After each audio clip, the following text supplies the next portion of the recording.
le whaamalo. O lo tuki o le toto ma le fue. O le leo le tu malo. Whawhetai mo au la ngalue. O so leo whatau wa a. E whai mo sui e si a pa mas mo so. O se tau lea le au tau tua i a lana. Hold up. Wai mo whaamalo. O lo tuki o le toto ma le fue. O le leo le tu malo. Whawhetai mo au la ngalue. O so leo whatau wa a. E whai mo sui e si a pa mas mo so. O se tau lea le au tau tua i a lana whanga. Elilo mai Beyoncé, fai na tale le Yolanda. Eu sou le tai au como le amo. E assim ai me fafanga. Foi me fafanga lo tama tui o le la ai le ma manga malia i le lama lama ma au ai le imala malama. Tau no tui ta. Hold up. Koko talo popo fai. Koko se le manuia. Se imana se foloa fa pa pa le le fia fia mai mau ai. Vamos pia yo. Oi le fano mai. Ole aso manatu. Fai mai selfika. Fai mai le tuspaya. Ole sna e faya. E tatu te oli ma fia fia ya. Hold up. I'm a town in la phone. Say facing a luenga. I'm a town sina sina fole pala. I'm finding me uma malale fia. Dice te fa solo. A lo si uma fofao. Leo na ngauya. Talo fai male sana tao. O unei talo talonga I fai te talo no so atao. I say yo mo ai na pingi na fanao. Tomana tu Penasilia na omalua Faisa malolonga Ala mai na bilia Kitu ilela na mosita alonga Pe solo ile pase la mai salolonga Ole falonga mai Ole aso manatu Fai mai safika Fai mai letu supaia Ole suna ye faya Tutte oli ma fia ya. Hold up.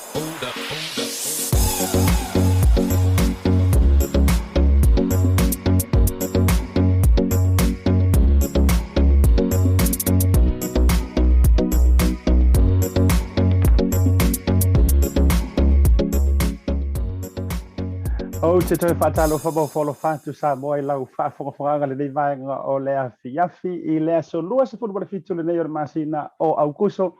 Lua velua subaratasi o lea so wharaile fo I o lea so muli o le nei vai aso ma o lea so wharaile muli fo I o le nei masina o aukuso masina no valu. Ia le nei fo I tausanga e makua I masau lea lua ni kausanga.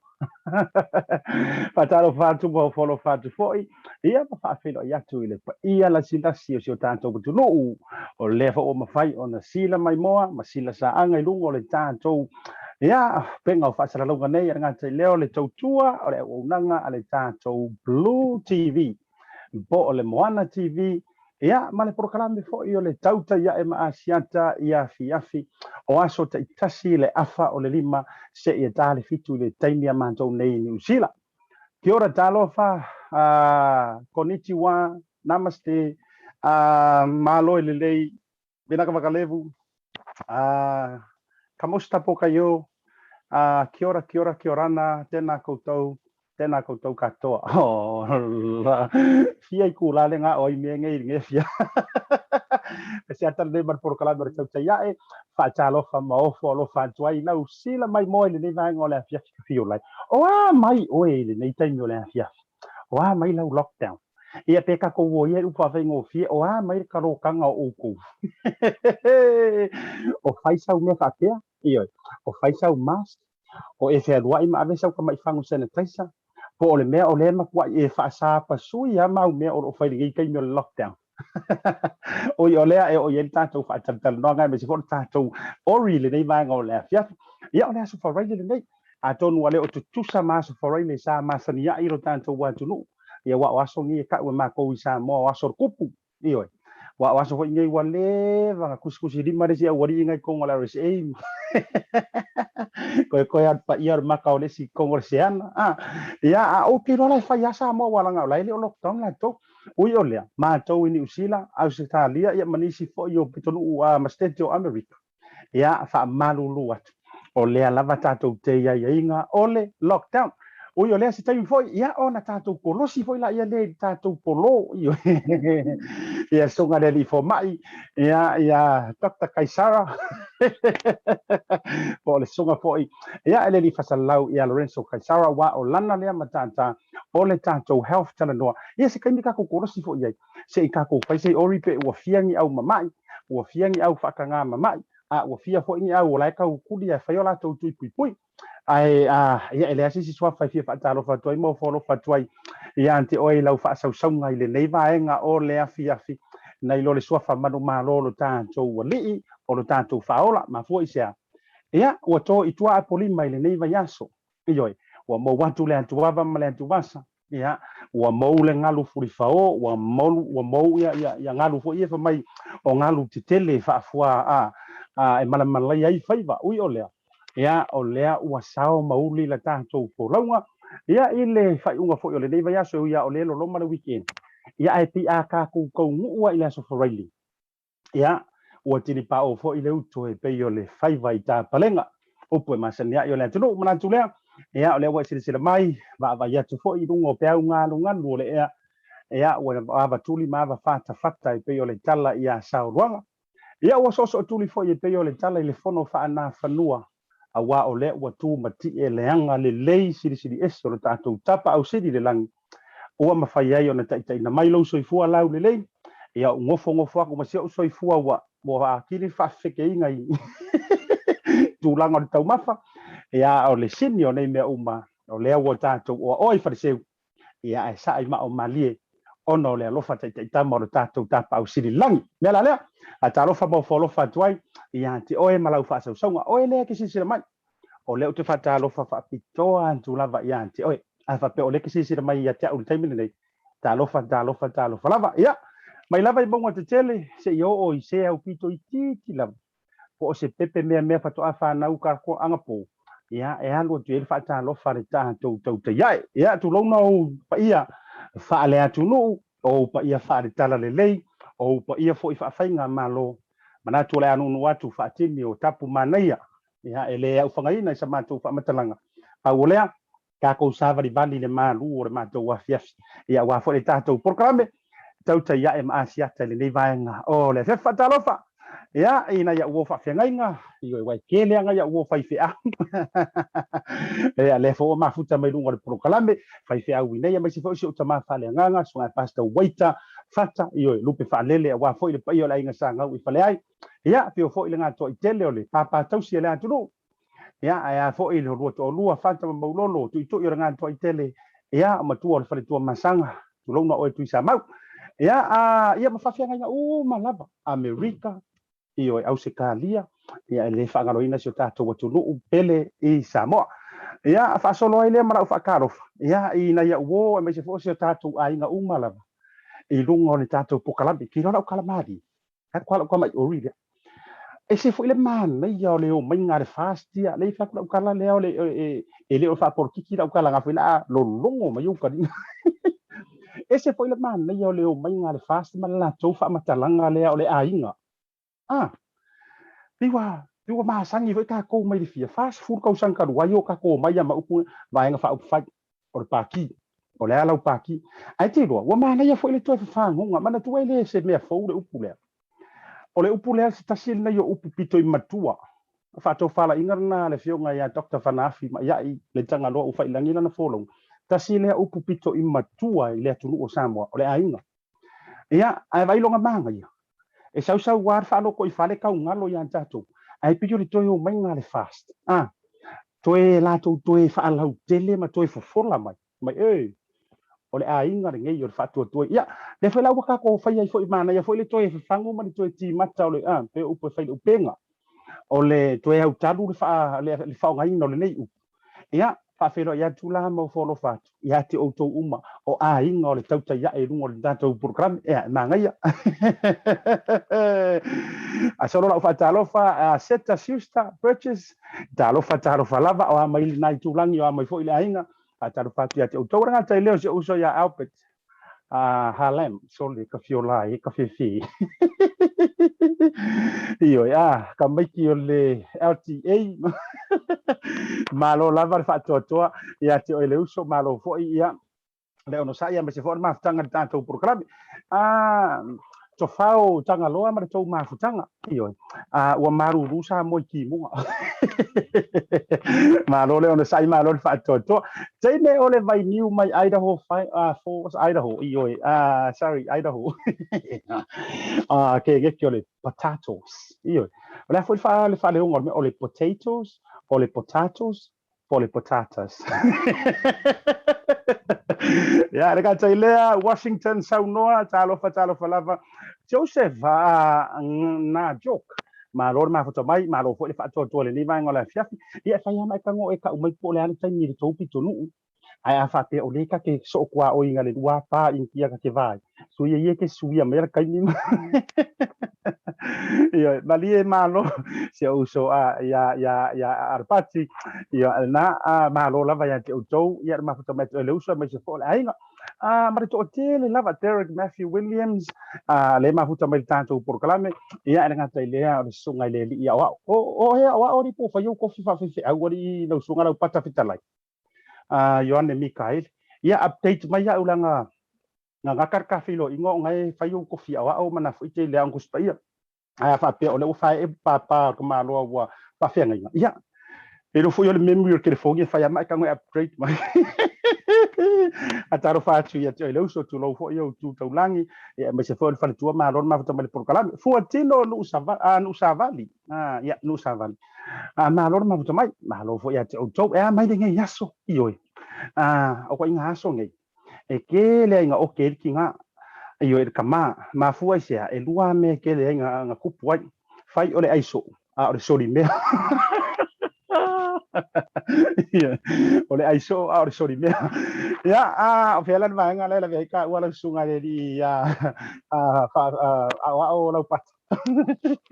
atalo fatu to filua asuelu bre to mafutanga malo lava mafuta mai malo fatu to le mai ngole afia o to malava io le mau fo ia me se fo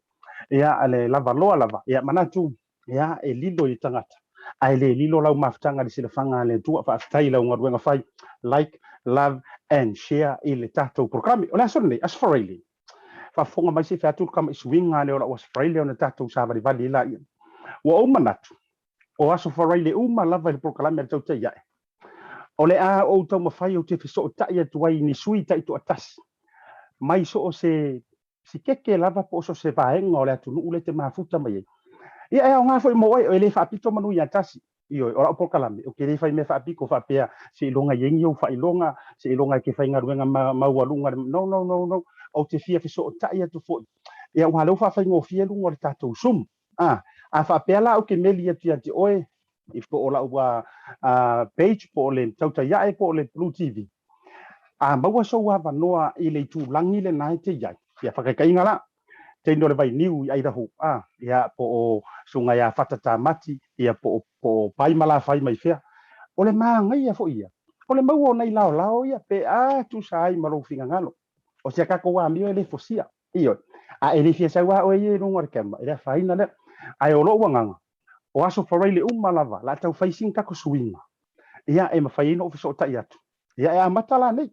e iai la na ia tātou uso foi mana ia tātou tua whawhini ia te loa e tasi le maua mai singi ia si uso te lor suafa le la mafuta mai singi o le a kongeki mai se ele le ia le fisiri sao le ainga Samoa la ngo foi singi awai paua me ka ke va ia ko ia mai lunga nga o kala fa palangi mani usa ai ma ia foi lo fisiri ile ainga sao Samoa la no foi singi e sao ri o makua i pepesi o fama ia to ina va no la na e te mau lunga te tautai ia so for really ta si amata la ila fia fil nei maratu fa talo fa na se tai before no ola Talanoa inisio to tele e o fa ia o ko Samoa al pat apeda helm sao mai oi verso fodas falei fai mercado pouquinho ngai ke Brisbane ngai ke oi lai merpongi yoi sao mai oi merpongi mo vaspo oi olea la ta to ngai tulanga masani ono olea lu tia ma to wipuava tulanga ole lockdown manatu ole ata to fase se koso mai dunga ia le tatou expert fo io tulanga o ta covid se fulu manaiva ia male lauru le o fa ingoi no le delta variant le o mafuta mai lungo le tatou por kalame ia se us o ia le o vai vai mo mai la u computer ko ki aka ngu ba le le su mai ai tatou fo mai io ia le sunga ya Dr. Kaisara o Lorenzo Kaisara ti lo pe to la voni dai minuti ai lo tele tonunga o le o mafuta mai ia le fetalinga ia Fata Tamati mai sini au se talia ia sa o fa tu le sunga tu sa mau o lo taimi o le ono le afia ia te loa le anga o le lau mua ku mua o lo foi la o le au mai mua o wa ke mua ai me uma u yo le ia Lorenzo la fa me ia tu ma fa tano ai konosi mai luma se ta tu Talanoa tu fa ngai la le si su 5 minute le ai le taina le on ia po wa mai le tulanga fo yo na yo tatu ainga Samoa o lo isini ia ai nga ta fo ilea po wa mai tulanga o fa ma ya ko ngwa ngamo oi le te mafuta mai wa leva nga fia mo se kala po wa mai lo ainga sini ia manatu papa velo al tatu por kalame afa pe o le wa mafuta mai ia ilungo le ta fa Talanoa lau sunga tu sa mau mio ma tu al fa le tu masanga lau fitalenga fata po lau sunga Fata Tamati le lua fa felo ya tu ASIATA ma le ta por kalame o le TAUTAI ile nei vai nga la fiafi ta por kalame ile nei vai nga la fiafi ia fatalo fatu lau lenga ASIATA nga te lea o le malu le ofisa ia te nane fa fonga Samoa lo mfaina mo mai ta por kalame ni fiafi Talofa fa pitoa foi ile au fenga luenga tofi le tua so se fata fai taulanga oe o tau suina se vai lo la wal Samoa mo tato wa lu ma lo so i fua ia tata foi fatalo fai le nga le leisi si e sero tato tapa au siri le lang o eri pe wa ko le kiki eri ile mere o vai ko i karu ber ko viki ia por fenga le va tu le vauto tanga o no for fale mo tau a won songa tamo tele e le nga o na no for fale mele o ia ami ia le lo fa ole tua fa fitai fo i ua mafai o na talia mai la ua ngani atu ia ole nau ta inga ole lotu ina ia ta talantu le vanoa ina yo tatu a inga me se fo o fans ale tatu tau te iai ia le mafuta bai se fa so mai fo i poa mai tu langa ili ungi mea fo ngai professional fa pe ngi si ayo lunga TV 9 o ko le o tatu fa fale la fo i tatu por kalame ai se fa isi tala o mai ia lau sunga male fretua ia ai me se fo yo le ainga mai na ile tu langa o covid yo lo ia nei ia fa taile so fa ASIATA mo va sili o le tulanga i fa mai nei le matou pitonu o i nei sini le matou te iai ia le te lenta o New South Wales o le asona nafi e afe ma le lua sfuma le iva i la tau na mau le fa mai nafi wow kasi le aso afe lua sfuma le iva i la tau na mau le fa mai o le asola na paula i titi mai ai lalo ua valu se lau lua sfuma valu se lau valu lua valu se lau valu sfuma lua i la tau na mau le fa mai o le aso e to lua i la tau i la una mari liu ai o le ama le lua aso taluai tolu aso taluai sa mali wa se tasio tina na le tolu se furu o tausanga wow se tala whanua noa e to lima ia alo si tinasia ai o le tala whanua noa ma liu tina i lona lawa po lona mota ai o le whalimai ia le tamale ai ngai whalimai lava wow whanua noa le atala ia o le asofoi e to tolu sia u whanau vai atu le whafonga Samoa to tolu o whanau e whengaruenga te ale tasi ai saulisi o tali mo le whaupunga e el tangata lato o whengaruenga ua mau le whaama ia o le ala ua wape manava mai nei ia whaatopetope loa le mātou a inga whaisiaki. Ia o lela whaatali wa i mātou e maua le iunga le siaki le i atoa le sururua i tula. Ai o le vaiaso fo i nei na mātou o ma fo i whaisiaki o lo manuia le mātou a inga whaafatai asiata. Wow, ma sila la Samoa. Ile mata ngo fia vai le manga. Eu fatai fo i musumusunga le anga pa ianga o maua. Ole a fa soa fa pel fai ko tautai ya e Australia te tas. Ko pe ole unga le e maua ile summary o me uma. Ai se foi le manga i ole saua i ole tala sau mai na yo tatu tanga tau i Samoa. Wa mele ye mako. Nga ole luar so sile yai. Ole makamaka ku New South Australia. Ia male meole wai mo so o au mai soro i lunga o Facebook ai pia man nei ia lo fa fisili atu i lau to fa foi po lau sunga tu sa mau o lenga sa ngoa ngei mai le afe mo na tupu na fi a o lenga ka ua le upu a o nei wa pa u ilalo le varu se lau ai sa wa ngumela o ka se ngumela fata o ma to le mo ke karakala ngoi ka i lua se furu ka yo se furu a o le sau nonga lo no winga o le sau nonga o fai mama sani fo ile le pe o se mea masani leo i runga fai numero tu langa o ila tu Fa fe time o fisili o le pe tolu aso so o le vai aso na te nei ma le aso nei valu se lau mo le tupu anga i lunga le afainga se yo na saule le tala na nafi o afe luas furma le iva a le aso le sa o le tala o valu se lau valu furma le lua o le tulu nei a tonu nau to sila mai i lunga o TV ma news file o e tele fo e vai atu samo e tele le au te tele le au te ai o isi le au te le a fai le solo i tai le taulanga o le tele le au te e ia atu nei no foanga ia lo te tele ai fa mai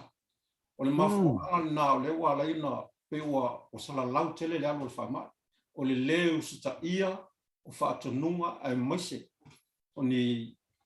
tala au mai le vaenga le o se fu maloloina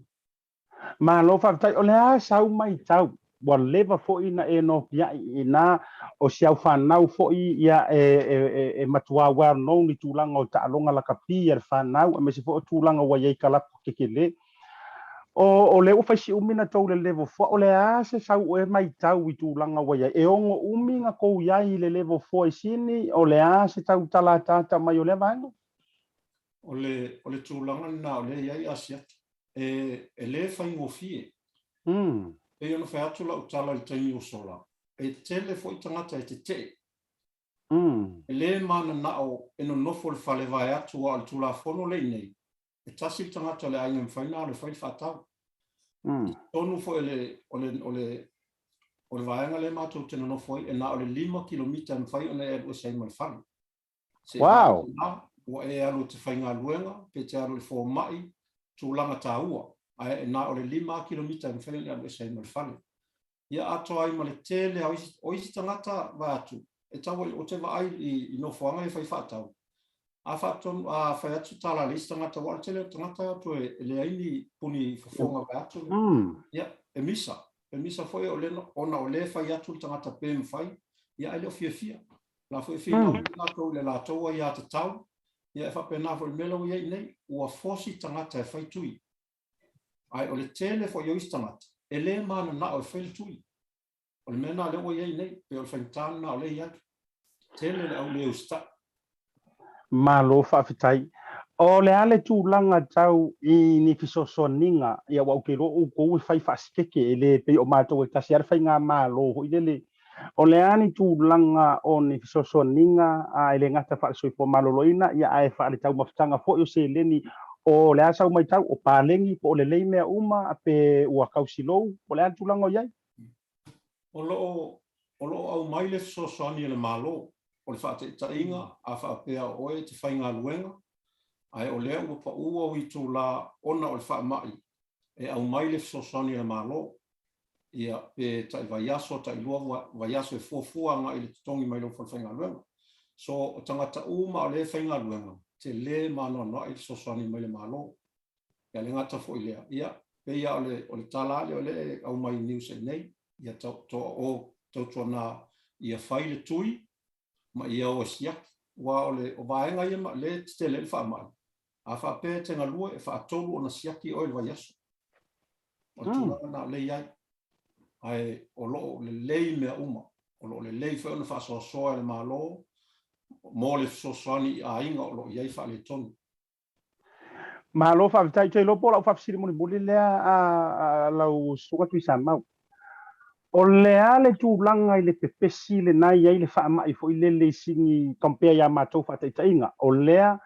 e mama fa di fa o kilang ya ngawe si la fia wo te lo fo ile wa malanga mai nei ia ia ngai vaenga laile e se fa mai ya mako ya ai onga o ia inga o pui nga le o mafu o le ale tu langa o ko singi o kau fa pe nga singi po le mea solo a koa singi o makua hite le virus fa time of ole tulanga le pe ona fa atu lo tala le tengi o sola e ia vaenga Australia le o ia fa mai a tonu foi wo to sila mai e tele au la kapi liki a sini New South Wales le ona no fo mai Queensland mo foi le tamu sanga ina ona e tau le ai po le ai foi se fa mai ai ina ua maua ia tangata i fa mai i Queensland na fa sala lau ne o le asifil tamu sanga i le si tu Australia petai o la o to so longa le a to tonu ai nei sini New South Wales o le fainta e fainta o le mutoi to tele tangata le usta ia tu la fo o le mafua anga fo ilea e tinga na fai atu au le fewai au le isopo ia nato sila mai news e tele atanga tamo e lon tama sala fo tele mo toa te tele sala ia to si el malo ona o le leusta ba lo fa tai mai sa fa manu yanga nga tai lea o sau fautuanga awai e pe la walunga la ma fa ku fa la unga ko ke ngo fo ai fa ma nai lo manto mai sa fa tuanga o le par fa fonga nga me se fo to telo mato in usila e kau ya le kula nga fo ile o fa ka alo ma le tu au la fo fina nga lo le to tele pi e tai nga mali o le se fa tuanga le lei me se bo mato in usila ia fa tai pe ya na matula tala le taimi o sola mai le afe luas fulmo le iva ua tau ia ile nganga fia ona ua pa mai lalo ma le afe le ua balu se lau valu fulua ai leo se nganga fia ona ole mo toi to tele ai la mai le luas se lau tolu se lau oso a ono se lau valu se lau ia le ua afe mo tupo naf le ua toi pa mai le valu se lau valu fulma lua o le fautuanga ia tautuana o le fa mai e moi it's real e moi e leo se fata tala fonga le fa mai ona o lo fai pe on fatu lo tala le taimi sola le tina o bala o ile atu le fa mai o lima le fa nau le ali ma sona ainga la ta o fa mai ai bala au le atu o le fa a le ima fa vai nga ta tele e le fa ngo fi e mai sa ta to yo ta to o sta ia tu la fona wa o mai malo ia wa o sta tonu fo ia i si tal tonu e le tal tonu le tui ia pita ia tautuana ia usita ia tu la fono al malo o masani ata to le ngana fa samo e sili atu le puipuia na ilole to fitia wa a fainga talo mo le fa mai ia ona to e mafu faule ana iloa pita o lo ia le no fai le puipuia o fa lo fa fata malo fa tai fata mo lo antai mi fa avanoina ia manatu fo i o ke rola sugare la fai ma ko ainga o le ma ko va al tau tai ia awa fo ia so for ile tas isina update mai na ai u yo lea manu teleina lava fa so sango le nei fa fa tai tele mo lo tai mi ia fa tai ASIATA alo fa atu mo ia ko kalama ia fa so fo ia half tai ia le na sa mo wa e sila mai le tulanga lea pe o le anga tonu ale no na wai ina ia tanto asi helo kasi le me mana tu foi la utala no fa tu lo wai por kalam me tau tai ai ile level 4 e pe fa tanta mai o se vaenga o se fa sala ai ono tupu ai mata tala ia va no ale le kasi la ngi yo vango ia wa anga pe la le fiska ko level ho ile level 4 e se ata to fa lo ngoina physically lava tulanga lai tupu isi o tatou ainga mana inisio tangata inisio atulu uyo lea fanga solo tulanga o le tatou update le lawa mai tulanga mai sini ia le so tai mai ia le tatou sui fo o le Blue TV ia ma o sunga Lorenzo o ia foi leo le update na tatou e le tūlanga o le COVID i nei New Zealand whawhelo ia tu le sunga Dr. Kaisara ia ila uama maro whaaloalo o te whaatalo whatoi foi ia ila sunga i le fonga o le porkalame le tautai ga i lungo le tatou wala ata ia whapea foi le whafonga anga le tatou atu no usa mua i le neia pia fitalo whalava asiata le sunga le vai malai ia whaatalo whafoi i lau sunga i le li wao ia walanga wa ngalo ma ia kia ui ka whaataranoanga wa tea o e whai iro kofi a wao ai me se foi runga o le ata ki whanga wa sila mai moa i le tua tele ui o lea e umaka foi iro pūrou whaawa ai se ka o iro pūrou whafo ma ia me se foi tūlanga le soifua maraloinga me se ka update o lea ngai whafongangi ola o langi ngu mela mai singi le na moni mawina le sunga ia Fata Tamati le lua lea se to update mo New Zealand nei aso moni sila lava ia a ta ia lava sini pe a fa tu tu ia tu sai fo i mal fa Talanoa la malo fa lo ngi pe mi sola e ma tu ai vala lava ia le tulanga lo ia le pipisi le fa mai o le delta mana tu fo i la Australia le sa mai fa mai ai moni sila lava ia tu sai fo i ma Talanoa mai na tu na mai ele mtanga luenga le sai fo maloloina e fitu se folu ia cases fo po o ila to tangata ato a mau ile so ia wa afia ile fa mai ia mana tua la ASIATA ta fa ta no ngal pon fo na u fa pe atu ai e alu i lunga le numera ono valu na nafi ia le fitu se fulu nei langa o le fa to a mata ona maua uma mai le fia o afe ma afe o siaki ia sa amata fai mai la vai le asululu ia o le la fa to a mata ona mau mai results mana tua la ole fia se fulu afe sa fai suenga ia to ititi lava ia le test fo ingale mavaenga ia o faia su enga ina ia mautinoa ele misi se siaki wa o taimi fole nei o matua i a to lava ia le tilo ma le fatino ino ngaluenga fo ma yo lo su ina ia siaki nei awana i misi se siaki fo ingale pe se result ya o mai se siaki e petos fulu ila tona mau ile asla nei fa mai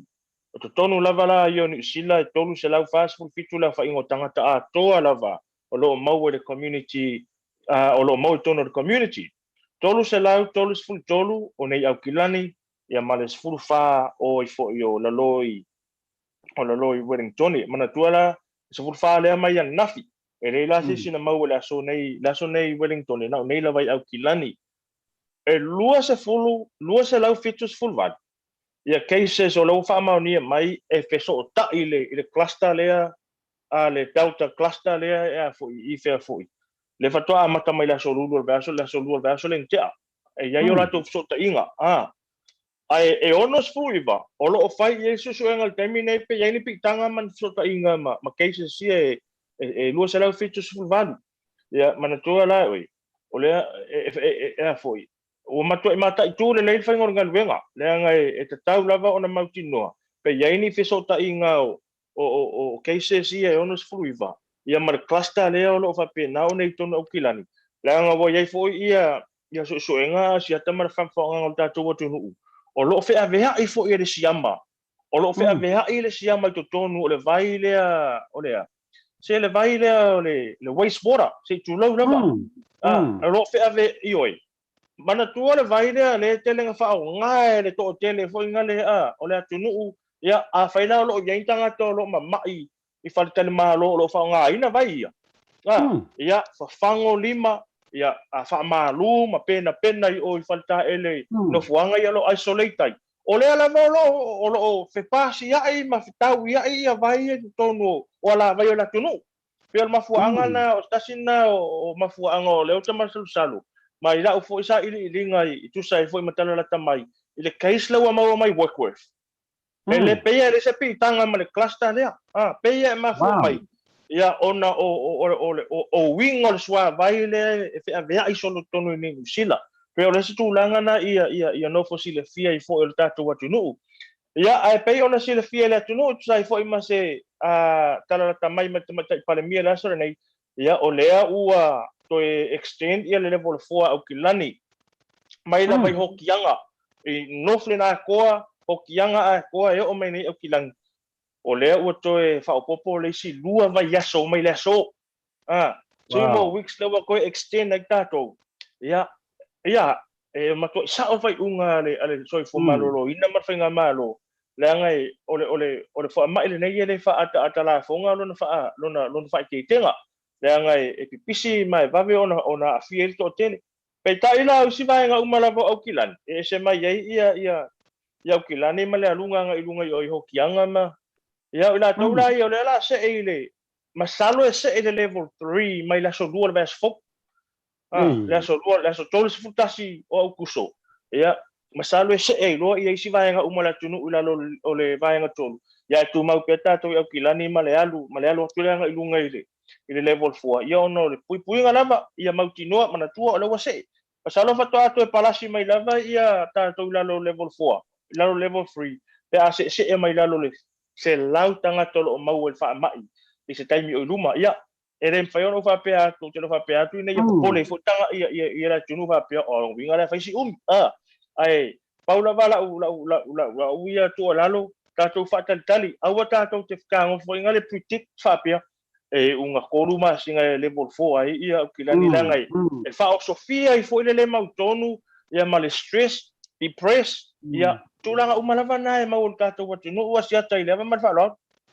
Malo fa tai ai o tele mai le sia malo i lunga o te mana te ia la fo i lunga o tele mai le sia malo fa lo lungia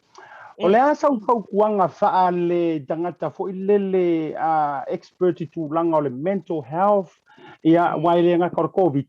a o la sunga fo ia o se li wa ile to mai le tu langa fau tua ia wa o ngofo fale ri le mele le level fo la ka wa nga ka broken ai maro ulu le mele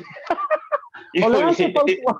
le ase pautuanga yongo ande ina ia tātou tangata o loo no fale ia e uplift ai masitia i ngoro na tutulanga onu sai ia sa lele lava ASIATA o le taimi le nei ua to tele foi i latou ai mai se lava i latou o loo iai ia mana onga whapitoa ia o ngase le mafaufau mental health o le taimi whenga tāne nei mo i latou mana tua a whai o lai mau ngase le mafaufau sau ai ma le lockdown ma le whaasao na wheo ai ia ua tili ai kusa o laua toe ua tapo triple ia whaafita oli ia whenga tā mo i latou sau e malua mika sau e malua mika ia kalo fai ia la ko o solia lava na tula fono la tunu mana tua o le wo o lava i tono a inga wa tau ona fa malosia ia ma mausita ia le lua mita e fa sa de tasi male afa o ngai lua mika ai o le tulanga le ASIATA sa o le lela sau noanga langa o na nafi sa fa ia fo ile matou fono tanga ia ma se tasi o la matou au nanga ile mental health le wa e fisi sa o mai lava o lo matou tau mawhai ina ia sa o le leifa upunga whaataita inga a vili se fo mai po se nurse e siaki se tasi o lo mau ia fianga o le mawhauwhau.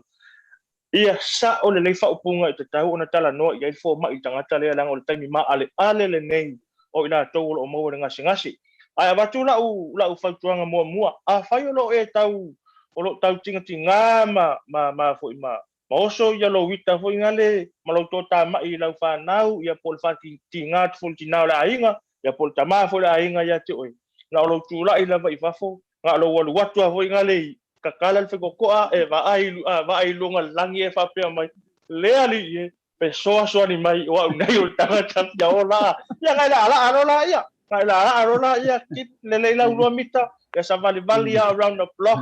palongo le lei pokalame le tautai dae wai koe mwhainga koe replay ia mwhaisinga o ata fo ingale whapea o sa o ngana leo le life ai kai lua e sa vali fo ingale ia e koe sau ia e koe fusi mami ma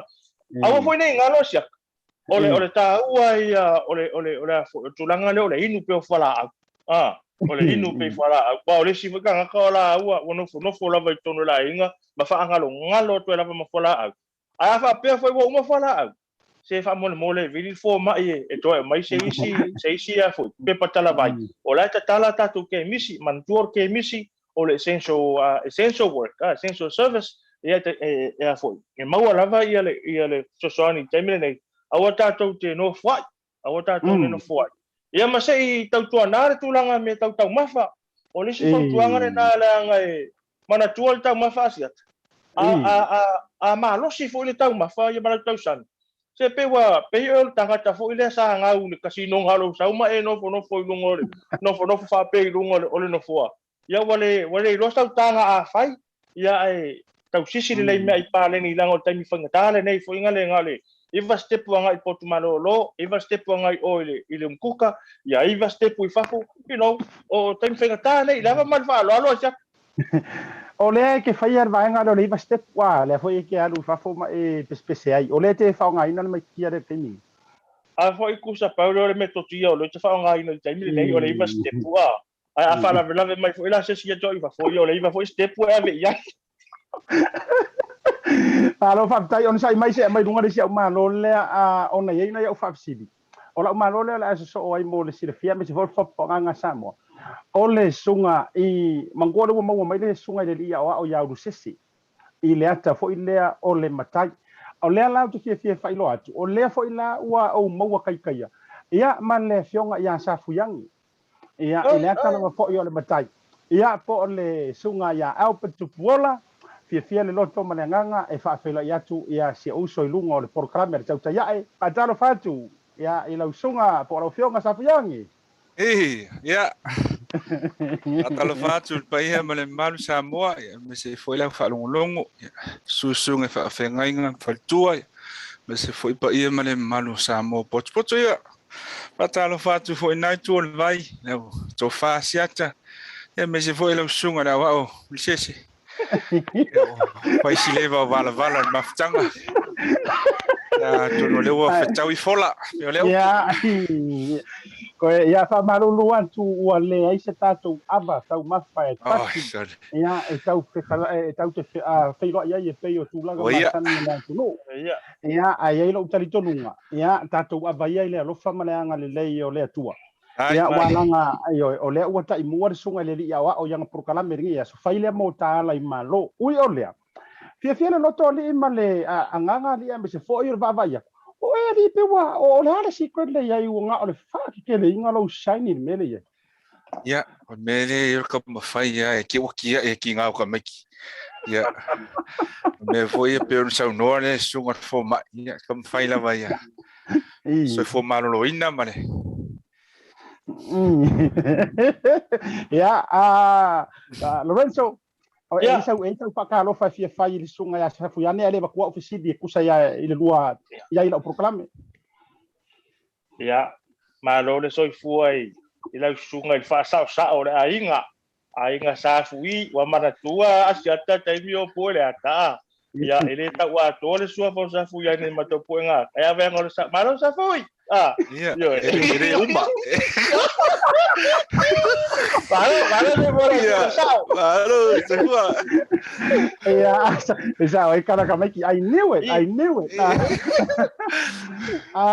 sei pai se tala ta amata mo mai o mai le ainga ia ile nei foi vai tau le level 4 ua loa ia tau sanga vai se unga so e to filo o mai le ainga me se foi o le tau tua ile nei vai tau so fonga ma level 4 pat ia fa tai ASIATA ia te lo tono se matua inga lo manu me uma ia talua la so na fira fa to ate mai fole atali mai fole fan mai ia mo fo itino mai ai le fa fo siro ma lo si ale fo manu me uma ia le wa no le local fale ma fe ngai fo ia tono se va no le fo le ma fo time fa nau me se fo to lu o le atata o loa i tūlanga e muli o sau i le tūlanga o lau au nanga e le ngata e se mai lau ngā luenga fo i tūlanga i le malo ia o lau fo i tautua ma le tāleni ala i te tau mana ia ai se whak mua au whawhasili lea o maua whakasi ai o rua ma lau sunga i le au i taimi fo o kako i le ata o le matai ia no utau mawhai o te fsota i atu i le fionga i le director i le asole nei ai wha amalulu mai ia le fionga ia le malu fiu tanu po wa kuai ya kula usoka inga wa yaila na fono i yoe ya ile fia filne ia ola ua promisi me tia mo le vai so fo u yolea ele a faina wa ya kan wasa wa atuale ia le cast sa fu yangi se fai sa kala de kaimi wa ola wa ole ole ile lua va fa le se fai la kan akale o Lorenzo i kaimi o pu nga ka male gua fo i va fa le acta si tono le atal matai After ia mo fa sili ore uso le Lorenzo stanga te fia tele fai me malia e tono le matou kasta a le uso foi le o stanga tapito isili le na le maua pepa pe a o mai e e la ma ko shooting ia ma fia ia e alu e lu mai kula ko kongi o actor swala ele o maua re pepa Ole sugar ava o se tūlanga tau iana o a onga e whawhainga taile onga o pepa o lea su tau sira Ina fia. o mai loa le la ngor ke lor kai mi le o study le fo mai e avelon fa Oh. fo mai to e so te lo la po te le sim o confuse el tama pa le la va maftanga te lo le uso ya Lorenzo le si le fi wa le na mama sani mani mo le uso ele fa ya ta ya ala fo i se macho wa fi ango mota ya me se fo ila ka pi ya na fa fengo fi na nga lu fa ta si mo le uso i tono fo la ta Lorenzo, ia o le sili la vai tasi. O lea sau oe mai tau, a me se fo sau maftanga i le fionga sa fuyane, a o tau fia ngai e malpue ngoreka. A le ai whaftai man whafsili, ASIATA. Ia, pio taimi e sau lole a vea ima le text mai le whatonu. Ko e director fo le ata e tate mai atu fo inga le se sino o le la vea mai tamalo. Se peka i taka te malo le loto fo inga le pio le la ka le fo ka kama Tom Cruise. eso yes Ia peka ke aleluia. Ia, ai o sana Oi, pei lai, ala fa pia se fa pia kai ora la kalu la pu la ka kama Tom Cruise. Kusa la. Kusa kai ka pe ka ke la ku nga fa pia ke on time. Fa pia va ta inga ora ka la pe me ia malu ia. Fai ka ku pu nga kai Monkey Bridge O ke la kwala. Fa pia pe ia wa ka mo o. Kusa la ke la ku la for golu al fa pu nga. Yo ke la ku le vanga o ke ti mai fo ima. Kusa nga ka le lua la fa ka le mai o wa pia. Ya ai foi o le vanga. Ioi, mo o vinga foi no le ka. O fa pe so le fa pe o le mo me la for ko lu ar fa po nga ka o ba ko ke ki ma mai foi fetu le ni le ka le lua wa. O mo nga ho nga lo ka nga ka pe o. Te pe o superstar Ia whawtai o lea warua tau whaitari mai au pesilia. O lea la wa sau noa Lorenzo e ta uaire suafa lea o ke tia walanga renka wala koe di sa whawsiri. Sa fuyange ya e ile vai tau o le ata peisa kau whai eisa rua competition na nga ia o ke. Pe a kau pua kula uma whau ngai le aka. I lua la ngona wharitangata lava ia nga kau kompita rua la ngonga wharitangaka i tūranga o le ata roi ke rua mo karusia e sau le script lea e weo karusia e sau le nga kau kompita nga kau avea ma competition ia usese taimi o le ata i lau i pua ngata. Tai tono le fesili le paualo le fesili fia facility le tunu uma fia mala mai pio se tau vanga foi le aulo male ya lo wi yo ya o ma o ya te lo folio se ala so ya o le follow le script ele ya ni winga foi ya fa pe ya separate ale personal life male professionalism tono le atifanga au le lilo o fai si fa la vela te le vo hele tam fai tuare maftanga mo ketia le ma fai fa wa i solo le wa ore Lorenzo o le sau noanga tu sai o psiria kasi o le sau noanga i vai ngau sau noai sa fiang ya masalo ese fo ia pamtalanga o ketia lo fai ata fu yang ese mo yang kala sa fai me ya o ma kuala oi ama kuala e ta tau lava ona fai a rehearsal ya ai fo ya o keti mala o ai le fai le ia po nga wai ai ka kawon fai pulanga na ma ka ka ngora ma o keti o va ora ko ngo lo mta fu yang a fai me o ke ko sol mela yo la lu ia fu sa fu yang i ngar ka la i ka nga ko la fe mo ke ai lo le o ke to la fe ma sa fu yang Manaia Manaia mai vai ni ya wa fo sila vai mo la tu sa fu yane ia po sunga au pe au mai sau noanga o le sau personal o experience tu langa o le avea yo oe ma tama au tu po tangata au tu o le fo yata e fa ata la fonga tasile ne yo ata la walunga pau fo ne yo le ata na matua umi la valona storyline no o a fo i tonu unga le avea yo oe o se tangata au tu o le ata ma whaanga solo mai amatanga se iau o mai na matua i te le lava le ata ma well known fo i le ngata New Zealand male atu Pasifika malalang le a so langona o e lava ia whatanga te taimua a vei o e ma letu ai ngā big star ia aftai mo le fafesili ASIATA te lo le o inga ta ua mo ole ile fo i journey tono matai le telo le sona le ngata le tamfaila ia to e apopo e mai fo ia o nga fo ia mai nai matu e fai fo ia lo tamfai te o lo wolanga i Samoa o le olanga fo i New Zealand o te lo le take out mo a ole ile experience tono le ato le ole ngana fa nga ina le ngana ma o te fa feta ia ile malu tanpo le ile to mai fo ina ia ma le fa so fo lo to mai le ngata fo ile ia wale fa ngo fie le watu se sin fa na nei tau pule ni me to senu wa se fo ia ba ai o le me pito sili ona o fia ile ato le tam fainga le to a mai le fa sa mo le fa faingo fie no mea fa faingo fie ingo fa lave fa faingo fie ingo a tonu lava o se ata pa te le lava se message po se le sona na tam faile ata ya fo ile i tonu no fo i tonu no i tonu a inga ia mese ia te le o matai ali ma tai fo a inga ia matutua ma no fo i Samoa so le pe o la uiana fia i na se fulu fa parts na no tai e te le lava e uma e fo le ata i o te le fo so tai loa le ngata le ngana a le fainga fo o lo uia a inga o le tu ma le anga fo i te le lava le o ina fa pe ai tu no le ata ma lo fa tai wa ta wa vaenga le ai le te leo le tūlanga o le o onga wa e maua mai le ata e iai sino le ata o le maanga ia i o au la unga fa samu o le upumongi anga yeah se fa sautala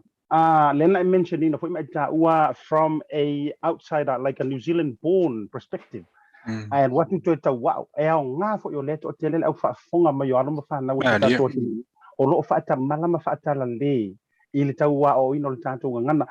na fa fea nga e ko through le tulanga le na ye ni fa fi tau dia te o le tau pangu le onga la unga ma tulanga fa pena tell us please o te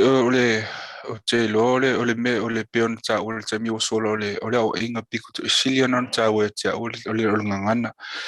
le ngata fo ole fa so ino to mai ole manu le ngata ila unga ai e fo i taimi no ia tatala le banoa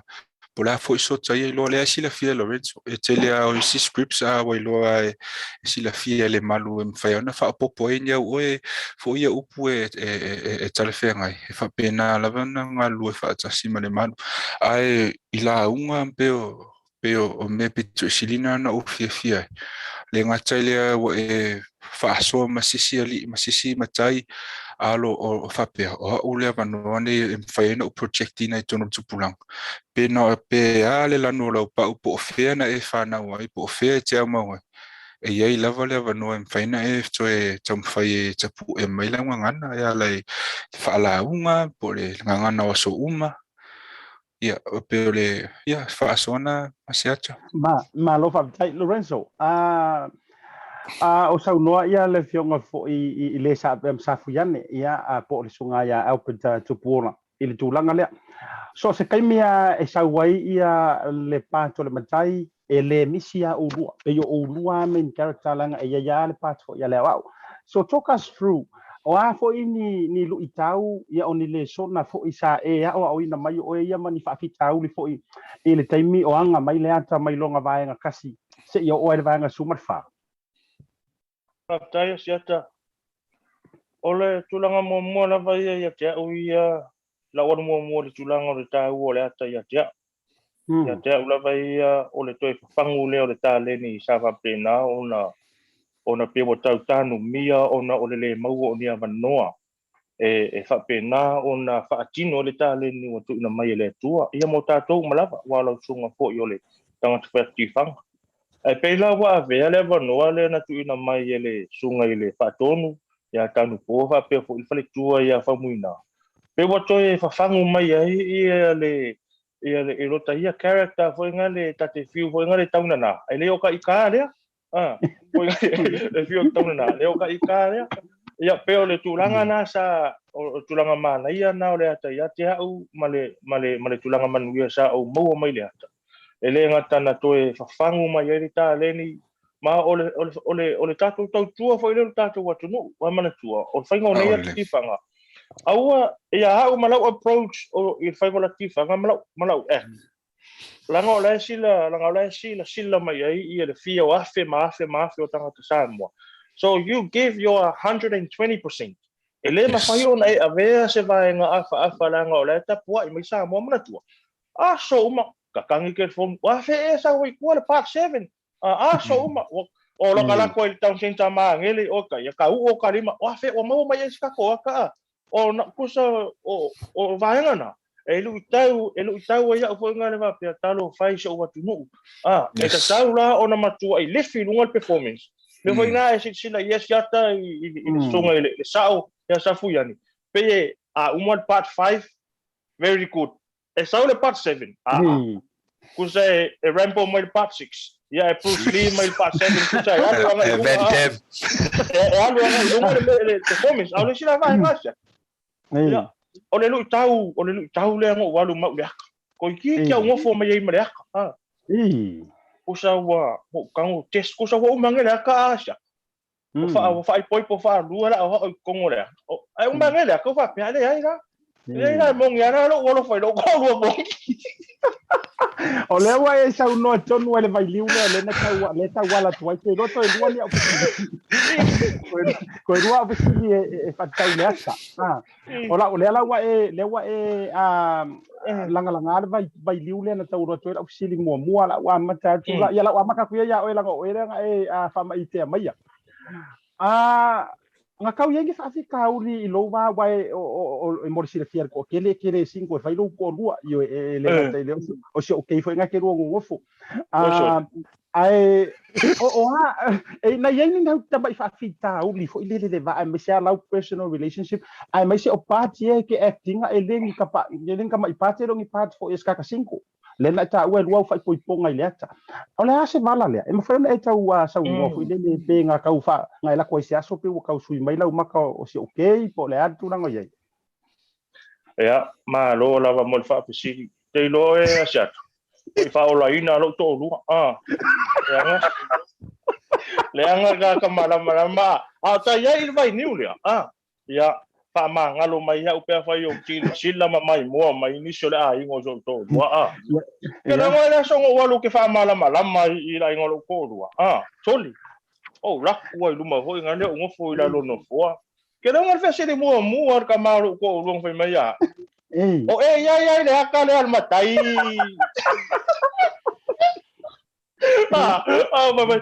e mo ya me ai fai me ne ko Matai ya pio ngai me mali nga ya kia wa ai ke la o kaminga nga fai fa poi ponga o vai ku ya campo ele ma fai nga fa ngale mamma ngai le fa poi ponga ele ma fai nga fa nga ku mamma le limo fetu le ni ai mai ma campo avakula mamma le ma vai poi ponga po muina ngai me mali nga so pu ia ini langona foi ngale i lo to wa pona gaini ro ko ro fa mo la vasia ele kongi ai fa fora apa pa ele o to so foi ni ya sa fuyane o fisili la vai tasi o le ari tu langa le ta yeni vai liu fa fa inga ta hai e me se o le fa no to fale ia matulanga fo i acting o le movie tau e personal i tau mafanga fo i po inga le fa no to fale ia fa taia mo le fa sip je loe tu sama o mo le so ya Lorenzo wa fa fo le na o le nei ia wa o le ata ia o le ata tu se ia le se me mo ia le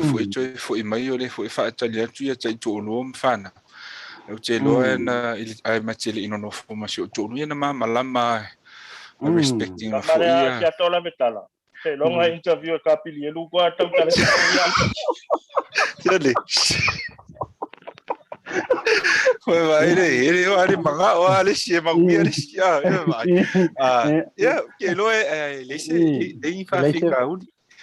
Pa wale o le fa pale ni no le taimi foi le taimi puele ata ma taimi fengaluenga ai ya tele loa ya tu sama o Lorenzo ina o fa ma foi ai ngo so to lo ya o fesili foi ana ya la foi si la fia o le ai ai tonu me wata ti fanga o le foi ai au siva me fa pena ia wai e tau foi ana lama ia mana ia opsi muli le anta ia ona tame i mai rola ia le ona tu role le lilo o Lorenzo e alu io e lau fkangis ka mai ia ai fa wa le ta fa tra no nga tu sa yo le tau mana ia mo na fa mo moenga Lorenzo amata mai lo sunga what's the most highlight part o le series le mai kasi e kausufa o fea o ata nei e pe I know they all competitor for ngale tu langon makeki ai e ka kawanga ia se pat nga ese ya u langonga ma fia ya highlight ya o i mai series atua Lorenzo time of serious ya Paula var sine wa tu mai lo ma fa kai miring mai i po nga tai fia ya sa fai ole po nga ta le sa fai i mengu bridge le tamai no foa le nga kai mengu bridge se le nga u pese ai wa keva ia wa toi fo i fetu le usala kai minga ina o asia le fetu le ni le o kai ai nga nga samia mengu bridge ai pe ole highlights nga mo o le ata atua ole o nga pe ona sa no Albert o nga sa ta maua mai ai wai mafai ona apply o nga na ilota soifuanga ma le olanga le tatu te soifua e lava mal fa lo o kede ko fia pese ko kasi fa pera Malo alo fatai Lorenzo Albert obviously la fantastic what's the most highlight my series nei ia se vaenga fo i capture lo loto telo taimi telefone mai mana tua la vele lo ia haftai o te ole sin pizzo silio na e o mal termine e langona i lavar fia ole termilena na o tamfai approve ile em faina o faia le faina o no fo le suafa ma foi na vea uma matai lena fail sa fai ma wa tele tangata sa fa pena o puia pe o ile ka mai kiki la kiki o ile ka mai kiki fanga u sa yusila fanga u le mama lama so ngai ia le opportunity o kele o scenes em faina o no fo ma faina o Talanoa faina o ai wa mo ila volat ia ai e mauta tau avea lo whaasino manga wa la fu te aluma ta o tolingo lo kinga mo lo ainga so tam whaia la e mau lo opportunity approve ai tele o scenes a mata mai le e ono se ia o se fulu tele o scenes le nga whai sa mo le nuu me wha pena so o highlight ana e te au em whaina so whai fo ima wha malo si au tupulanga only e manatu wha wa ai lo wala wina tono lo ainga mo lo leva no im faina e lead faina e tom fai prove everyone wrong for lele ya ele fa pe fai ma excuse no le sa e fa nam so fu nei al highlights bito silina na ma te lo se point of na tau ave mo ole experience at all that malo fatai Lorenzo are you still with us yeah tell oh yeah Lorenzo nei te wa fa ma vai atu ai pe ia se vai liu le sai fia se pesi fa la ve po la se incident le na fa pe te fia report mai ai le ta fa ma vai fa ma fa fsili il sunga ya opet fa na fa la tele vai liu le fa fetai lava i lau sunga si ato le fongo tato ia ele nga le tato te lunga news update Tale July vana nei le tae au ai ngā uria mai se Subaru, maroon Subaru mai i le countdown i Manurewa. A whale July iwa ai pāpāwhana i Fairfo'i Hillside Road i Papatoi Toi. Ia, a whale July tasi, e tōru la tā vale zai i Hillside Road. Le la atu i lunga ia le. Se whamalmole la vale mo. Se tuane la vai lunga tama iata le whamalmole sa vatu mole sila fia la tunu. Real life GTA Henderson. ta mai tulinga ma leo mai lava I papa toi tau o Henderson a fale tula tas ia ai maua lo e pes fitu le se fulu ta vale leo sa tu le Subaru le rungo le Tautau sila tu Samoa Wow. o le tulanga na o mana o au mai pe lunga ASIATA e mo I lava o le tatou te level 4 lockdown ai o le matua to tele lava o avita vale le fa utauta ia mai la to o so lia le tula fono e ono le saunga le mu o le soi fo tatou atu no so wala no mana o vatu nei fa lave le sa tula mai Henderson I taulanga fatau ina ia no fo tatou ia fa penao na matala I to taimi e te anga I lunga la wala la ngolo to tele la u femi tai mala malo vale Tupulanga o lo fewa I temi nei al fala lave na tupu nei le tula a foltasi ia le nasa fitu le se fulu ta vale leo na tulia le Subaru na mau Henderson o ta ia la tula I mai to lima ila to la mo lia mau uma tangata sai tono ta vale leo ta ia la tula I lumal fa masnonga nei manukau le va man fa lo fa tai la va ASIATA Ia faafetaitele Lorenzo manatu ia o le atuatua lana o gai ketisi lava foʻi ia faafetaitele mo le fesoasoaniga tulaga o le ta-update e taniusi ia manatu foʻi faauauta polokalame vai aso atua mo le suiga lana Samoa o aso uma lava le vai aso o le alipoti mai ai tatou soifua maloloina le gatatailia o le tatou koviti ia manisi o tulaga e le suga Lorenzo Kaisara mo le taimi nei faasoifua ia Lorenzo ia soifua ia ASIATA faapea Samoa Lorenzo ia faafetai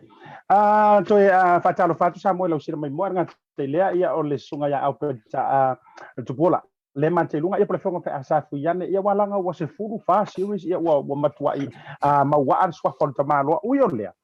matautia nei tulaga tutupu mai le tatou community ai o lau suga foʻi mo le silafia le mamalo le atunuu o le fionga po le sunga ia aupeta Tupuola o ia foʻi o le director a faapea faasao mai au pe se te ua o ia foʻi na amataina amatalia le ausiva foʻi lea o le tatau Samoa ia lea foʻi la ua iai ma le academy lea le tatau Manaia seʻi faisau faalautele o mai le tulaga I le tatou ausiva Ia, haftai lava ASIATA mo le whaafasili te loa o le fue nisi o nei mātua o lo whapeuna whaafongafonga me le tai whaatanuang o lo whapeuna solonga le leima manuia le pokalame le tau Manaia o le co-director ia alongside si utu olua Rebecca Tupuola whapeuna si elua le mawa ale tau mwhainga le mātua pokalame ia le whaonga ino le siva Samoa hawa o ino le ngangana ia manisi foi tulaga pe o mea onga mai e tulaga ia whapena na lavata o so le tupulanga ia aue nei e le tupulanga le mele feo i solo lungo le awala ma whaonga ina le taimi te tau ia ewa o ina le wha Samoa ia le ngata foi leo le siva Samoa matangofi e faafetaitele o le tulaga le ua tatou iai nei le level 4 o wa iai ni nai faafitauli e tusai o le auaunaga po o loo faia foʻi lava tulaga faaona po nei e faauau ai pele auaunaga se fesasaunoaga Aftai ASIATA o le muamua o si matou polkalame lena tu e host mo le fautasi o le o ausiva o le ausiva e fa tono Nusila o le aumanga dance group mai Dunedin o le tofio tamatane mai Wellington ia ma le tama mai sauti mai Christchurch o last year na fail matou sotang matou la le tu nei hostina le fautasi le nei tau sanga I nei o kilan o le tamwhainga lea o le fautasi o le tamwhaile o mai tupulanga I tonu e whaasoa manatu malangona ala le siva Samoa o le whaataunuina le whaamoemoe ia ona le silia le pui ana le tongwhitia le alaua whaapenaona tu atu I mo le tausanga le fautasi ai o tulanga I mātou vasenga I aswhareile uma ia e umalole ta whaataunoanga ne ia ona whailole on mātou Zoom session ia pe sili lava ona whafso ta I pia ma connect ma tupulanga ma tamaitia e asi fo'i ma vai po wa ia wae ai le tatu tele mai loa seta po o le asisi aswhareile to e mano wa leo solo mai a lockdown ia au tele mana fo'i la e whaaleaunga ina tamwhainga I nei tupulanga I le lava le whaima whiasiasia malo faafetai ua mai tauina ma le toʻatele o le mamalu o le atunuu lau tautua ele ia ke fa pengisi ai nga o ka kifanga o le fo te tautua ile malo e ala ile o nanga o farkuipui ia male a proklame toe a fuata ina mo langa suia o le tele so Yeah. lenga lui ma leo ma malo Ministry of Justice te lelo sao e fa nga yelo inka le silo fa ipoiponga o lauta leni o le siva fa nga ina o lauta leni o le siva e au mai ai ia le fanau ia ai me se fo yo tiute e ala I lau nga luenga. I mean, how can you do that in such a busy environment, knowing that you're a probation officer, and then as well as you always have time for our youth in terms Yeah. of rehabilitation? Tai lava ASIATA o le fesili le tele na fesili e tele o tangata o fe mau ele taimi o te loa o le tali tu sa o lava e whaafoina ma auto whaina le tu o le taimi mo le tangata e aua lava ne o tāleni manga wa aua e whaongaina e le tua o sosoani e tupulanga e le ngata fo leo tono ngā luenga whapenana o ngā lue le corrections as a regional advisor Pacifica. Tom whainga le e lango usum tu whaafine o lo whaapeona I tono wharpui ia me se fo I tua le community corrections I le ala le tom whainga e whaipoka lame le ala le tom whaina I nofo I tono o whontanga fo ia se leo ia se voice fo le mo na yo tātou tangata me se ol pasene le I tono wharpui maka e pito I silinga piko I lunga Pacifica ona ole so e tala fea ngai le ia se si o ne o tulanga ia pe ona o ia tono ngadwen ia fe so soani ela ia mo na yo tātou tangata ia tu mai le tu le I laro I tu community fa pena fo ia ole tam whainga le ia a mai tupulanga I tonu wa e mo ilava na ufana o tunu I fafa ai no wola I sa mo ASIATA ia te lo fo I tam whaia ia fa I lo tupulanga ma fau nai tupulanga o lo whapeona mau I sa mo e lo whapena ona mau le nei avanoa tātou nofo I nei New Zealand ina o le complaint tātou le alme ai I la fiafi ala foi nai tupulanga I sa mo lo tam whai o le alava le me mau o le na so pela o ina pela motive na lo whapeona na ia tia ua mesi se utu o lua le mapokala ina I mwhaina o tau ina ia e tupulanga to be appreciative of what you have and also don't take life for granted why ta tei nisi e ma e lo le poto ma to mai wa matona fesilingia le lo fa matua wa matona le lo matua me fa pena. Wow, that's pretty powerful. Lesia ufa fsili pe to tasi ya fa mai ai le ta proclame ono lo tai mi foi. Tulanga le siba o le makua I le lei o lau siva ma le tāleni ua whamanuia ai le atua ia di oe. E le ngata o le whaetau pati siva Samoa. Aku fo ilai kama fo I wha hip hop ma wha breakdance. O le matua vavai o lo tino matulanga. O whea e to tongo mai ai le tāleni le lau sunga. O se mea I se history o lo ainga mai tūlanga o whaafifianga. Pe nga e sacrificing ma e peinga le price o le tama lea e ke halu ia o lo si. Se I whaisa sono? Aftai o te loa I tono I Samoa, ana o vaai ma o vaai I nei o ankos ia puna felutu simi ia me se fo ia tawili ili tino sala to ia au siva fo ia le malo pesi la fia sia ta ia so ia sa fai kon kala ke ka ikon masinga ia o ia pangi ia ngo mai la ia so na matai so ele fa pena o so siva na o vaai ia le environmental wainga ia o saulo ine o a onga le a onga St. Paul's ia o te lo sea onga le o fa to sia tai mea ia ta usiva tama ona na pena na toi mau ele to mai mane mau e foi se motivation foi le te ole ona le o te misia lo ta inga sa mo pe paula le mem faino en va vai le siva ia na tau panu ia alu ia per ka vale foi le pe mo li alu ia alu kwa ia ia le ngata foi le aulo vai foi se uso matua Solomon de la Talanoa o se tasile uso na fa pena na o fia ma o vai o le titia o siva o lana siva Samoa sa faile ma wala e motivate foi ia o tonu ai tele I siva tonu le tau Well, ia fai umai la ia ila ufa afisi mole ma fa tawalunga mai Yeah. sau fautuanga po i mole e mai sia tu planga te tau Manaia o le winga i tuatu te tau Manaia o fai ngoai le academy era ngata foi le o lau o unanga. Yeah, whaftai ASIATA o le talitusao. Te tau Manaia o le Manaia o le o tāsi la fia o se whaupunga po se e avele se atali o se high chief po se e patino foi ala i tupao ali a le ngata foi le whaingoa ina pokala me ona whanau se o tali e ngoia Manaia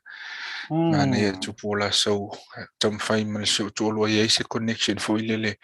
ona e pei lava le mawa ai le mau pokala me le maua atali so o le namesake o pokala me e afua mai se o tali e noia Manaia au te tau ia ona lo ta you and me e ele la e toe te le environmental ainga i Samoa e ala ile ainga suruape ile te tau so ole meaning ai tu ole ngoa e focus ai tono o le tupao o ari. Ma lo fa tai last words fautuanga mo tu pulanga ia o te leto mo sta tai mi fo i le lumana i fa no mai so tai mi ia mo te nei mai so fautuanga mo le fa mai mai la ta fa no. Yeah, te whaftai mula noa ia i tono le tupulanga i tono nusila ia whapena ona paulava le whautuanga ia whapena ona maua i tātou le tausi matua e maua i tātou le whiangai ai ma whiau matu te o lau wala au ina nei tono lau ainga o lau contribution fu ina tono lau ainga ia whapena ona whawhaingo fie mea mo nei o matua ia tātou tō manatu fo i nei tupulanga alo whapeona vaiti whaito ai o mai nei sa ili manuia so before you complain ia tātou tamwhai manatu ai ia you know, I have all of this and then I still have other cousins back in Samoa that are less fortunate. So I just like to shout out on behalf of Tautau Manaia and also just in general, just, you know, be yourself, you know, chase your goals, you know, stay connected with the Lord, which is very important. You know, even though we don't have churches on Sunday, just, you know, see what part you can play in your home, especially through our lockdown. Level 4 lockdown. Wow, that's so uplifting. It's always a pleasure ma o se fifianga foi o le risanga i lo loto foi ia le avanoa tate fa so ki lo foi na te sila fia le ta o foi mafutanga va la lata you know ele va ise si le tausanga I look up ia te oi o te le foi sele so no o ina foi me se foi mo le anga i ai me se o lau fautuanga ma lau tu alalo manatu ia a wali tia le tua mai ai fa manuianga fa malu a o le tua o a uma fuanga o tala le tusi o me tango ia yo a ia fa manuianga le tua pui foi o ia me se fa tua ma no falo me se ia o lau academy antua ia fa manuianga le tua manatu ta to e fita pa foi si taimi o iluma ia ila por kalabno le tauta ia e masiata ai mo te dei fa foi foi ia fa te mo no fa taila ia Samoa la ka ko me fa singa ko mai mano longa le me se for fa lo ilo ne tanto company lango fa te tele Pacific 40 talo fa voucher mani tanto mo te Samoa gas station a foi mai va ve ka ko mai news update ia mai Samoa io e se ka o ngai me ku Samoa ia tanto fa ma vai le ma lulu ma ia mo ko sei hello to tele o to le ma futa mai lungo tanto por kalam we'll be right back.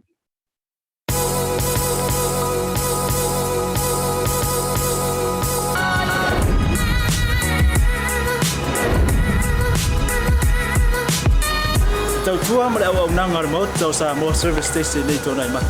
ma tau te tuina lo ta vale ma le tele unisio ma tau au nanga ese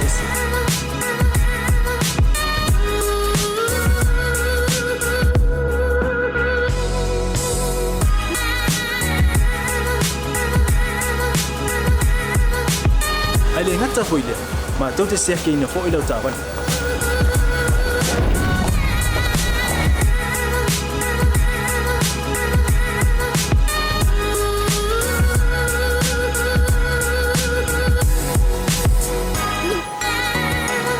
Siapa lah yang voice wow mau lau tapan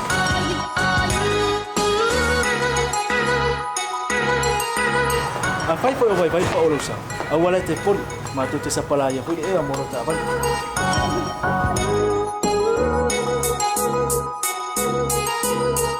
molo no posila fia mua ta pela ta vale pe out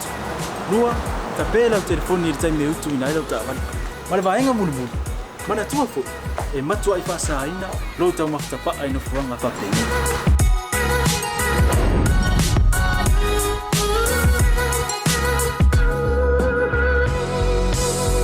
Mota Samoa, ore mota mo Samoa.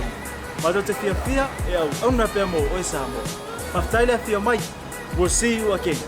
God bless.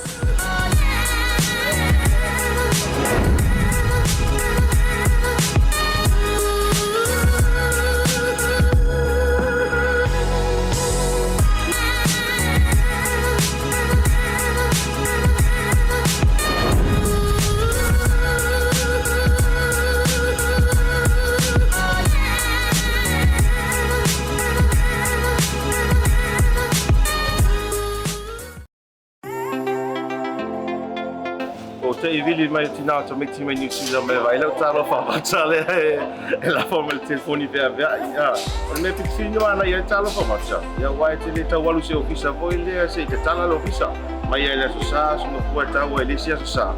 so se fa lo fa ingo fie a me se le per wai ma lo telefoni tai mi umo o no vinga na sa wa le talo fa faccia mal tina to meti sa o lo fa lo seki talo fa faccia. Ia toi whaatalo whaatu sa moe lau sila mai moe le vai ngo lea fia pita yoro wati lea ua toe valu minuti ona talo le tau lai fitu tale fitu tau ua lunga le tātou programe o le TAUTAI e ASIATA le nei foi aso whareile muli o le nei foi vai yaso ia ma o le nei foi ma sina ma lone whaatoa ma lone lava papale ma lo foi le tau atai wa me de yaso wa me de fia fita tonu wa ngata wa fa solo ina fa sifo le fia fifo ia ma tau i Australia ia a po le uli foi wa makanga fakingi foi mo le ma to New Zealand ia wa mai ata maftanga ni so tele lengira ku lo fai ia ola to sa mo ke lo ka ko to fanga mata mai ma lo la vai to fata lo fa foi ia ma shout out al programme ia il to fine asisifo Valiliano ma to foi ma futanga le ma futa mai ile tato proclame mai melepone au sitalia io ma wo sta ko so kai nga tu na ya auto melepone ia au wa fon lava yaso ia ini si foi o tato to po kai mai auto ale nga tai lea se uso ya apeta ala ma to ma futanga ma lo lava fa tai ma futa mai proclame le va ngola fiafi manuia timu ma to ma futanga ma lo lava o sai ma lo le ma futa mai nga ta foi leo ma lai pule tau vao ia ma to foi ma futanga teino le vai new ma lo lava fa tai ma futa mai ya to nai America le nga ta foi leso to fine fo ia ever after ma to ma futanga lo fa tele to foi ia litina matua ia le sina nga ta ile o to ma lava le ma futa mai fata lo fato fo ile fionga ia utu ta longa fata le ma futa mai fo na ia siaro ia po o lau fionga le la tama ma lo lava ma futa mai be se fo pa io le ai ngali Fred Muripola ma to ma futanga pa talo fatu ya te auto ma lava ile nei vai ngola fia fia le fangaroina fo ilia se auto fine ya te sisi ma le fanau ia ma se fo io le sunga tu sa mau fata tamati le lua mori fa ma roma nga fata tele le fionga ya fara nei pupu lemi ko lio ya me se fo io le fretua nga solonga le mafuta mai na ia maile me se fo io kama ki ura vale le o ternaya ma lo lava ma futa mai le fangaroina fo ia se auto mala ma futa mai nai fangaloa talo fatu ia ia lenga vauliko tia yele ia me se fo ole to ma tanga sunga ya fata fia le ausa ia male tausi ia sita le ma futa mai nai fangaloa ma auto malava ma lo ma futa mai le vanga ole afiafi ia ale le ngata ilea o le to kele o kaba ku ngale io le matua tumu mai o lungo le tatou ia se uso ia te le ka lo fa ia kele ata ro fa tia te le amale pare tua ya uliana le ma futa mai kua kwa ile io e fa e sa o kala ko io e ka mai ki wo ile lang ko inga mai te wo fa la ukeni io ala fa la ko me ai io ngale kwa hi ngol lau a por asisi io fa ku wai da io fa mai marco in o mai ia o ro mango ngofo wa musua mga akiki sa make ngof ka ku ro marco in sole sa fea ia kau popole ko inga foi lele ke ua ma mau se me ave se mu pua alang kam sa fea ia seu kingi po su ko ai fa mai kama su aku le polanga ma ele or fare ore pe or fare ore ka acara fanto ya isi uso ya jele ale ma fu kamai ele or fare le pe ko mai or fare rai kala ele nei va ngole afia ka tu tala to mai sa mo fa mai ai ya le tan to ya ele nei va ngole afia fi ana le lale sa filo ia le fio li minista o fa to anga fa faiva sunga lauler mali to ia male fionga ile sui minista por minista ngolangol fionga vaili ia le sa felo i male faululunga o le stress po le suenga fa sayanisi research service i Samoa na wasi sila mai yantal na utu na tulunga o le mafuanga po le aunga autu o le lanto felo inga ile taya ona le na o le tilo ma sila lea i avanoa e mafaiai ona au mai nisi o tatou tau mafa i whainga fo i e whao ngā i le to mai wha sai nisi e ongo au mai ai ma umi ona whao ngā ina ma tuu i nei i atunu i whafo pakai ka inga the frozen taro po le frozen taamu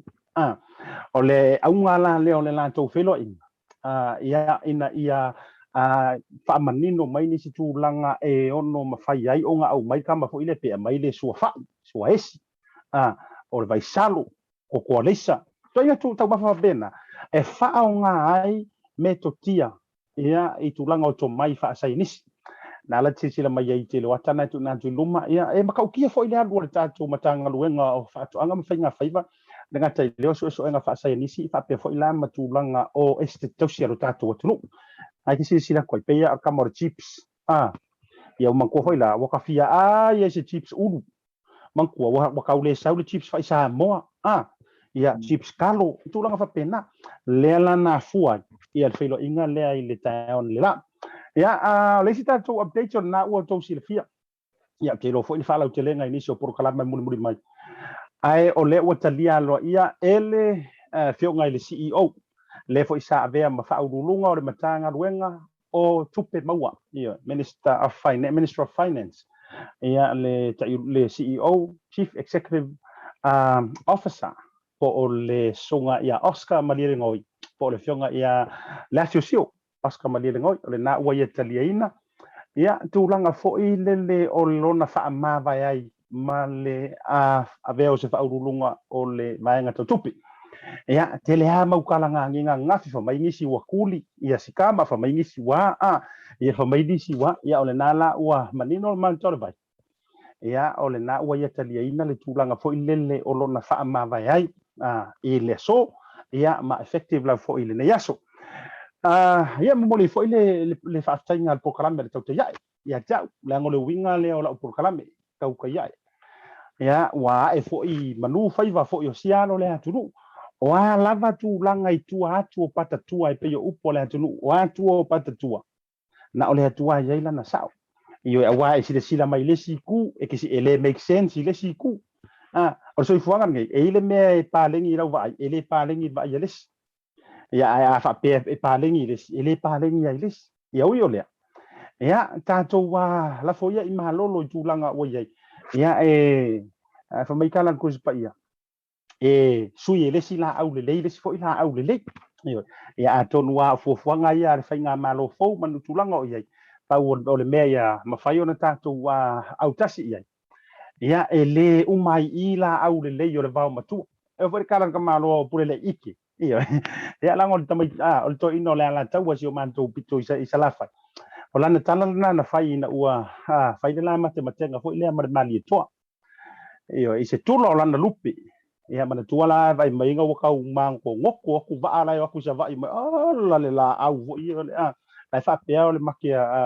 al mali toa o le tula tonu le na la mo ia ai fa mai de kadir ka malo se kalo fa ele o ngela au le vau matua o sala fa no winga o lai kele fo inisio tatou tama fana ele lei fo ile suia ia se function ak wai ma fa le si fo vai ai o le au ngatas e lau o le fiso e lau o le tolu ai ia la tasi tātou le maunga iolo. O le fautuanga fo ilea le prokalame ua mai ele ne fiafi o fo ilea fautuanga. A o lunga malalo ai le tūlanga o lo tupu mai Samoa. Ia ai mai si fo i le tūlanga le ngei le memilo isi upu isi, memilo isi whaafuafuanga isi, memilo isi. Paua leo la utu o lalo te abatu papende ilunga o le prokalame le tau te iai. Pean o fai atu. O te leli di fatele o ai HRPP o le fast mo tūlanga papena. Ai o lea ua batua la mea uia ni usila e fai ma whaateita inga. Po lea ma lea le kaiminga makua misia ia ka ngaka Pasifika ma ka ngaka fo i usila o le leipa. Ia le paia inga a Helen Clark sa iai.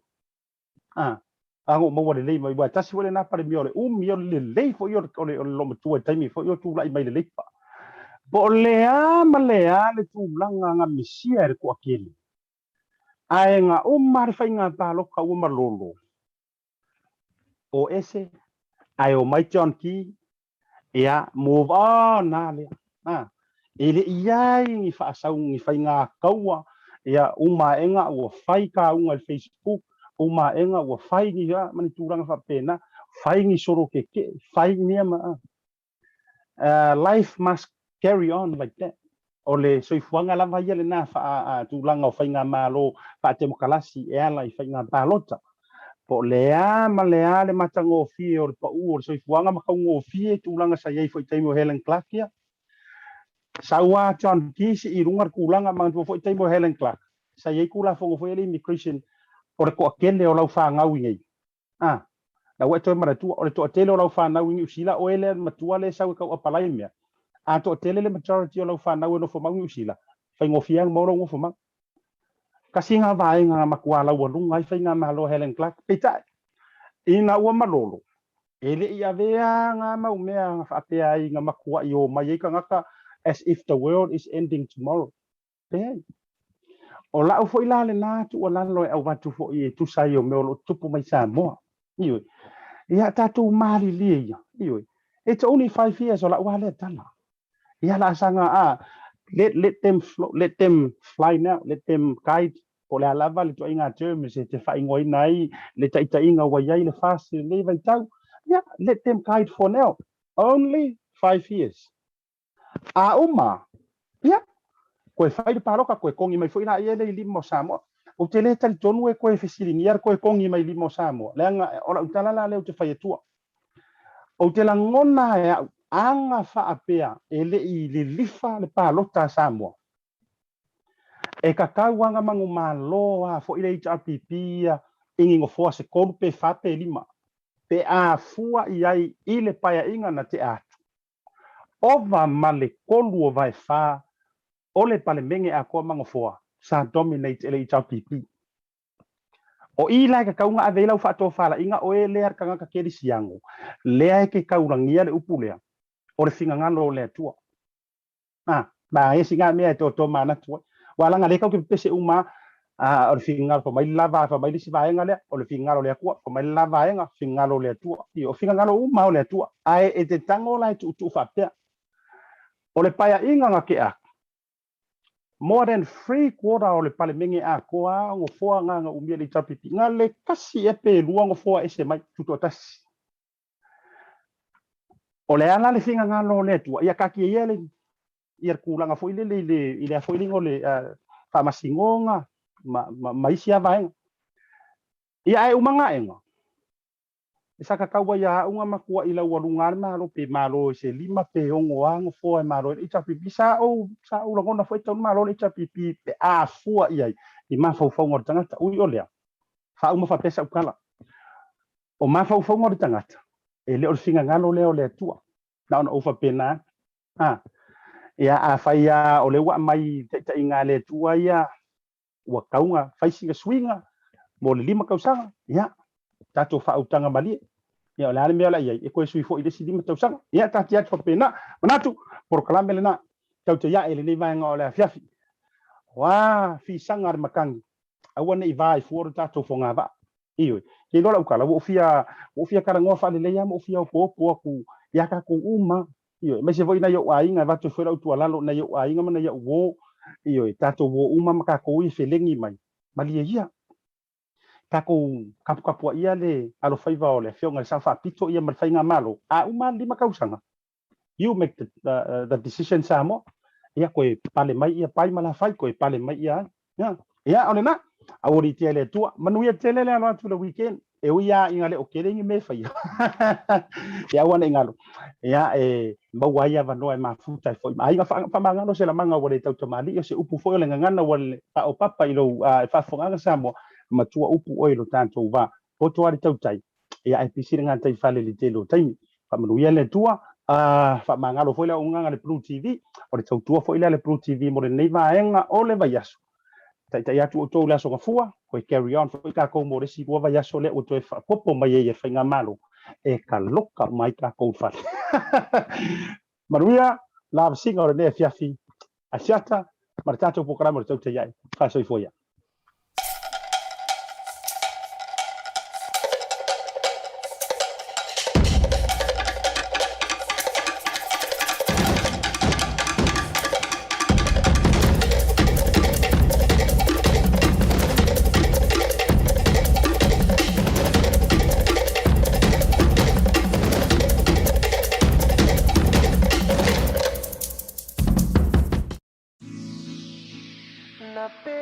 Squad, baby.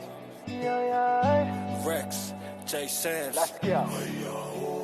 Oh, say I'm say you are complete to me, I get you. By the way that you move and the way that you smile. Say, oh my Dorima, baby, you be giving your hand, I'll take you anywhere. You give me something that I never had. Cause you care, but about to me and the family. Say, why you waiting on me to talk to you? Yeah, I'ma listen what y'all say. Yeah, don't move out in the come here. Yeah, they on the layout, oh, dirty wine, girl, dirty wine. Yeah, say, Tamati, no te paito, quiero say.